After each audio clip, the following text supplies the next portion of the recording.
श्री गणेशाय नमः। मोर मुगड़बंसी वाले की जय। ब्रह्मा जी को देवतों समेत वारह भगवान के पास आना व उनकी स्तुति करना।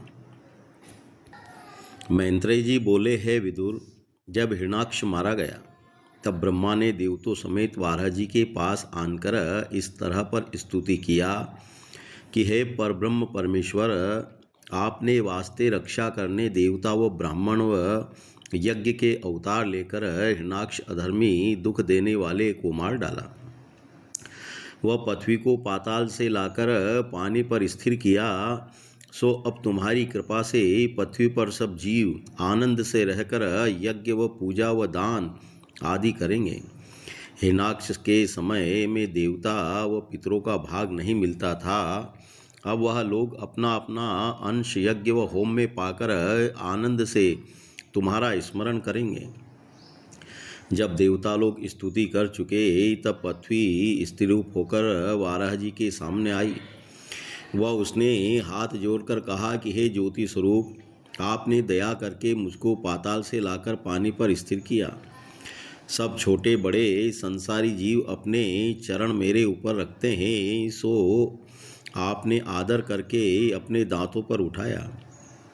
इसलिए मैंने अपने को कृतार्थ जाना, किस वास्ते कि तुम्हारे चरणों की छाया सब जगत पर पड़ती है। सो मेरी छाया तुम्हारे सिर पर पड़ी। पर मैं एक बात से बहुत डरती हूँ कि कलयुगवासी मनुष्य बड़े पापी होके अपना कर्म व धर्म छोड़कर अशुभ कर्म करेंगे। वह हरि भक्तों के साथ शत्रुता रखकर तुम्हारी भक्ति से विमुख रहेंगे। वह अपनी माता व पिता व भाई बंद से झगड़ा करके साले व ससुर से प्रीति रखेंगे। वह स्त्री अपने पति से प्रीति नहीं रखकर दूसरे पुरुष को चाहेगी। वह पुरुष अपनी स्त्री को पालना न करके वेश्या से प्रीति करेंगे। वह बेटा बाप का मरना विचार कर यह इच्छा रखेगा कि जब यह मरे तब धन हमारे हाथ लगकर वेश्यागमन करने या जुआ खेलने वास्ते सुविधा हो। राजा लोग अपना कर्म व धर्म छोड़कर प्रजा का धन लेके उन्हें दुख देवेंगे। वह सब मनुष्य केवल अपने खाने व पहिरने व इंद्रियों को सुख देने की इच्छा रखकर अपने अर्थ की मित्रता रखेंगे। इसलिए कलयुगवासियों को आपस के विरोध से बड़ा दुख होगा। जब ऐसे अधर्मी मेरे ऊपर अपना चरण रखेंगे तब मैं बहुत दुखी होऊंगी।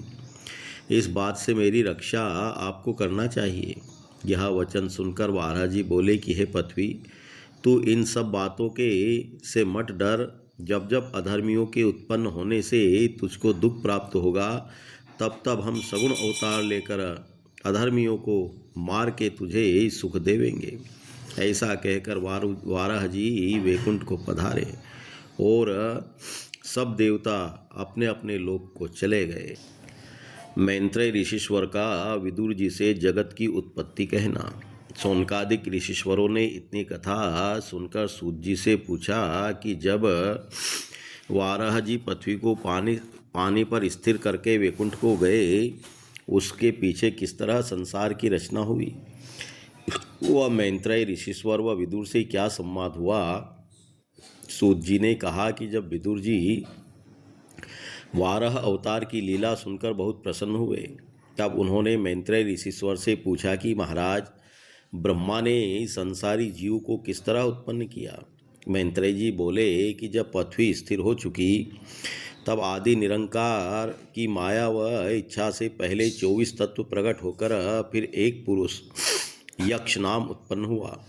जब उसे भूख व प्यास लगी तब वह कुछ पदार्थ भोजन न पाकर ब्रह्मा जी को खाने वास्ते चला। जब ब्रह्मा जी ने क्रोध करके उसको अपने खाने से मना किया तब ब्रह्मा के क्रोध करने से एक पुरुष तमोगुणी रक्ष नाम राक्षस प्रकट हुआ।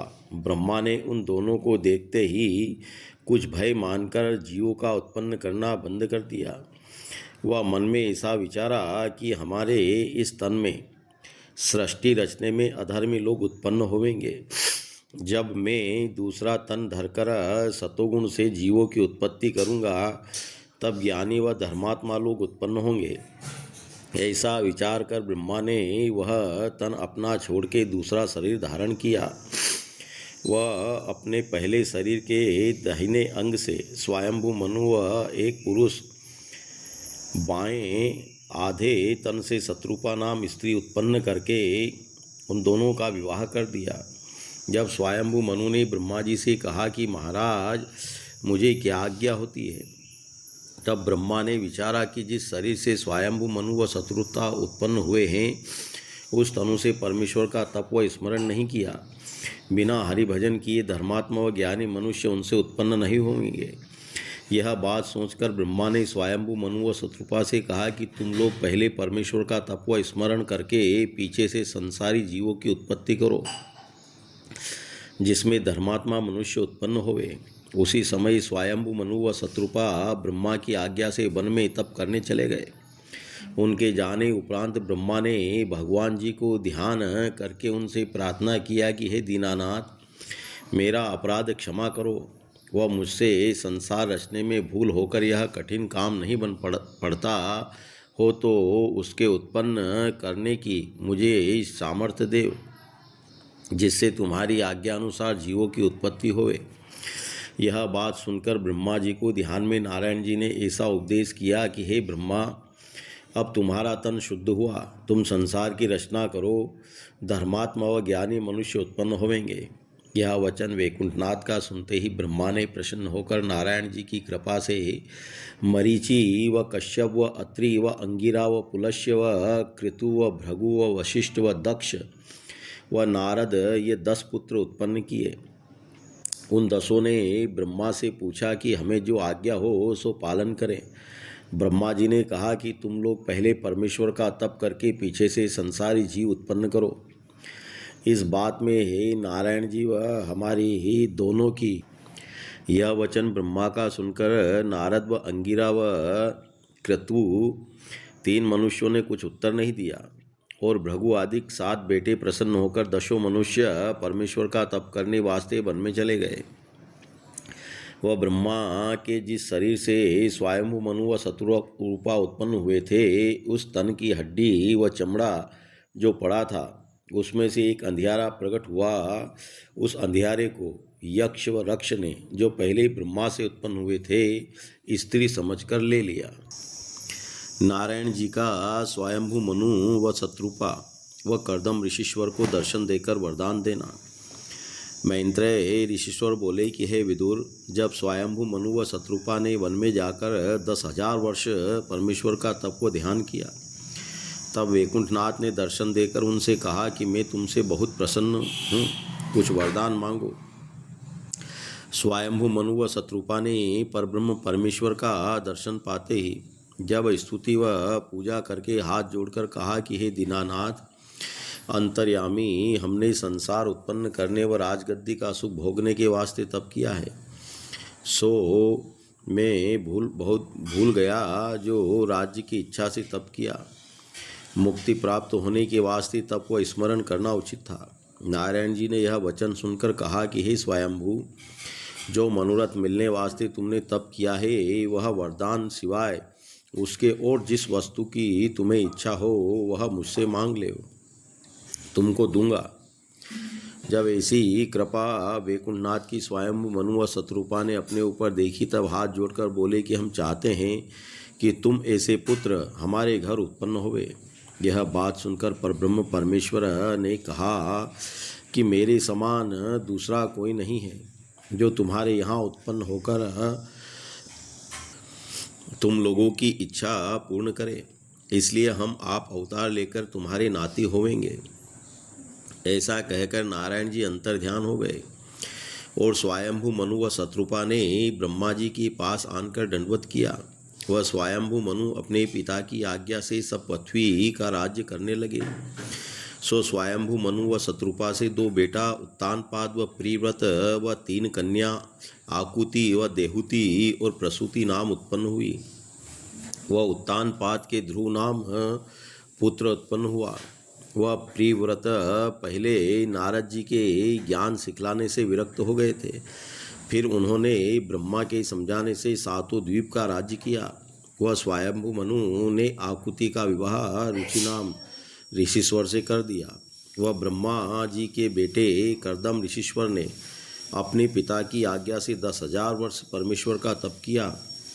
वह जब नारायण जी से प्रसन्न होकर दर्शन देने उपरांत उनसे कहा कि तुम वरदान मांगो, तब कर्दम ऋषिश्वर दंडवत व पूजा स्तुति करके हाथ जोड़कर बोले कि हे ज्योति स्वरूप अंतर्यामी, मैंने संसार उत्पन्न करने वास्ते तप किया है। यह वचन सुनकर वैकुंठनाथ ने कहा कि मुझे पहले से तुम्हारे मन का हाल मालूम था, सो मैंने तुम्हें इच्छापूर्वक वरदान दिया। सिवाय इसके और जो चाहना करोगे वह सब वस्तु तुमको मिलेगी। वह आज के तीसरे दिन स्वयंभू मनु तुम्हारे पास आनकर देहूती अपनी कन्या तुझे विवाह देंगे। वह हम तेरे यहाँ अवतार धारण करेंगे, सो तुम विवाह करने से मना मत करना। ऐसा कहने उपरांत वैकुंठनाथ की आंखों से यह बात समझकर आंसू बहने लगे कि देखो, कर्दम ऋषिश्वर ने केवल विवाह होने वास्ते जो सदा स्थिर नहीं रहता 10,000 वर्ष तप किया। यही पछतावा करने से जिस जगह परमेश्वर का आंसू गिरा था वहाँ बिंदुसार नाम तीर्थ प्रकट हुआ और वह तालाब आज तक कुरुक्षेत्र के पास वर्तमान है। आंसू गिरने उपरांत वैकुंठनाथ ने कहा कि जो कोई इस तीर्थ में स्नान करेगा सब पाप उसके छूटकर धर्म की तरफ मन उसका लगेगा। यह बात कहकर परब्रह्म परमेश्वर वैकुंठ को पधारे। वह कर्दम जी उनके आगमन की आशा करने लगे। तीसरे दिन राजा स्वयंभू मनु व शत्रुपा अपनी स्त्री व देहूती कन्या समेत जड़ाऊ रथ पर चढ़कर पहले बिंदुसार तीर्थ में गए। वहाँ स्नान करने के उपरांत फिर कर्दम ऋषिश्वर के स्थान पर जाकर उन्हें दंडवत किया। कर्दम जी ने बड़े आदर भाव से उन्हें बैठाया, बड़ाई उनकी करने लगे। इतनी कथा सुनाकर सुखदेव जी ने सौनकादिक ऋषिश्वरों से कहा कि स्वयंभू मनु व शत्रुपा कदाचित कर्दम जी का रमणीक स्थान देखने से बहुत प्रसन्न हुए। जब स्वयंभू मनु व शत्रुपा ने आपस में कर्दम जी को देहूती अपनी कन्या विवाहने वास्ते विचार किया, तब स्वयंभू मनु कर्दम ऋषिश्वर के सामने खड़े होकर हाथ जोड़कर बोले कि महाराज, जब नारद जी के मुख से आपका गुण सुनकर देहूती मेरी कन्या को तुम्हारे साथ विवाह करने की इच्छा हुई, तब उसने अपनी माता से यह हाल कहा और अपनी स्त्री से उसका मनोरथ सुनकर देहूती समेत तुम्हारे पास आया हूँ, सो मेरी कन्या आपकी सेवा में रहेगी। यह बात सुनते ही कर्दम जी मन में बहुत प्रसन्न होकर बोले कि हे राजन, तुम्हारा कहना मुझे अंगीकार है। कदाचित कोई मनुष्य कुछ वस्तु अपनी प्रसन्नता से किसी को देवे तो अवश्य उसको ले लेना चाहिए, नहीं तो पीछे दुख होता है। इसलिए मैं आपकी आज्ञा से बाहर नहीं हूँ, पर इस प्रतिज्ञा से कि जब तुम्हारी कन्या के संतान उत्पन्न हो लेगी तब गृहस्थी छोड़कर हरिभजन करने चला जाऊंगा। स्वयंभू मनु ने ऋषिश्वर महाराज का कहना मान लिया। वह देहूती ऐसी सुंदर थी कि जिस पर रति कामदेव की स्त्री को निशावर कर डाले। स्वयंभू मनु को देहूती अपनी कन्या का कर्दम ऋषिश्वर से विवाह कर देना। मैत्रेय जी ने विदुर से कहा कि जब कर्दम ऋषिश्वर ने देहूती के साथ विवाह करना अंगीकार किया, तब स्वयंभू मनु ने देहूती का विवाह कर्दम जी से विधिपूर्वक करके कहा कि महाराज, आपको सेना व द्रव्यादिक जिस वस्तु की चाहना हो सो मैं तुम्हारे यहाँ पहुँचा दूँ। किस वास्ते की सब राज्य व धन मेरा ब्राह्मण व ऋषिश्वरों का है। यह बात सुनते ही कर्दम जी हंसकर बोले कि हे राजन, हमको धन व सेना कुछ न चाहिए। जब स्वयंभू मनु व शत्रुपा अपनी कन्या को कर्दम जी के पास छोड़कर राज मंदिर पर जाने लगे, उस समय देहूती ने बहुत रुदन किया। तब राजा व रानी उसे धैर्य देने उपरांत कर्दम जी से विदा हुए। वह देहूती कर्दम जी की सेवा में रहकर सब काम उनका पहले बिना कहे कर देती थी, जिसमें किसी बात के वास्ते उनको कहना न पड़े। वह राजा स्वयंभू मनु ने बृहस्पतिपुरी में, जहाँ पर वाराह जी के रोम गिरने व कुशा उगने व ऋषिश्वरों के मंत्र पढ़ने से दैत्य नहीं रह सकते थे, अपनी राजगद्दी पर जाकर विचार किया कि हमारे पास राज्य व द्रव्य बहुत है, वह संसार में मनुष्य लोग धन अधिक व्यर्थ होने से उसको अपने सुख के वास्ते जो सदा स्थिर नहीं रहता खर्च करते हैं। वह परलोक का डर नहीं रखते। इसलिए मनुष्य को उचित है कि परमेश्वर जिसको धन देवे उसे वह धन नारायण जी के नाम पर शुभ कर्मों में खर्च करना चाहिए। यह बात विचार कर स्वयंभू मनु ने हर साल विधि पूर्वक यज्ञ करना व नित्य प्रातः समय बहुत सी गौ व स्वर्णाधिक ब्राह्मणों को दान देना आरंभ किया। जब नित्य नेम से छुट्टी पावे तब परमेश्वर की कथा व लीला महात्मा व ऋषिश्वरों से सुना करे। जिस समय कोई ब्राह्मण व महापुरुष न होवे उस समय आप कथा व कीर्तन नारायण जी का कहीकर हरि चरणों का ध्यान मन में रखे। इस तरह इकोत्तर चौकड़ी युग उन्होंने राज्य किया। सो हरि भजन प्रताप से पराक्रम उनका मरते समय तक जो का त्यों बना रहा। कोई क्षण उनका बिना याद व चर्चा परमेश्वर के नहीं बीतता था।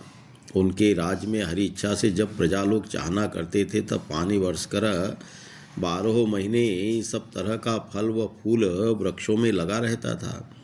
वह सब प्रजा आनंद से रहकर परमेश्वर का भजन व स्मरण किया करते थे। स्वप्ने में भी किसी को दुख नहीं होता था। मोर मुगड़वंशी वाले की जय।